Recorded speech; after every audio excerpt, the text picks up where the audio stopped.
চার বর্ণের 4 রকম অশৌচ ব্যবস্থা দেয়া আছে। সবাই মিলে 10 দিন করব, আসো। আহা কি আনন্দ আকাশে বাতাসে, এত সোজা নয়। 4 বর্ণ ব্যবস্থা ভগবান করেছেন। চাতুর্বর্ণম মায়া সৃষ্টম। বৈষ্ণব হতে গেলে বর্ণ ব্যবস্থা মানতে হবে।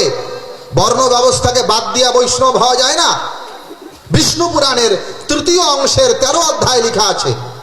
আর বিষ্ণু পুরাণের 8ম অধ্যায়ের 9ম শ্লোক পড়ে দেখবেন, সেখানে বলা আছে বর্ণাশ্রমাচারবতা পুরুষেণ পরঃ পুমান বিষ্ণুর আরাধ্যতে পন্থান অন্যতত্ত্বশকারিণম। বর্ণাশ্রম ধর্মকে বাদ দিয়ে কখনো বিষ্ণুকে তুষ্ট করা যায় না, কখনো হরিকে তুষ্ট করা যায় না। যার জন্য যেমন যেমন বর্ণের নিয়ম দেয়া আছে।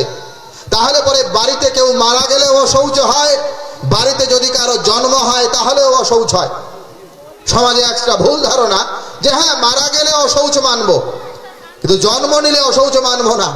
ভুল কথা। জন্ম হলেও অশৌচ হবে, জ্ঞাতির মধ্যে কেউ যদি মারা যায় তাহলেও হবে। এটা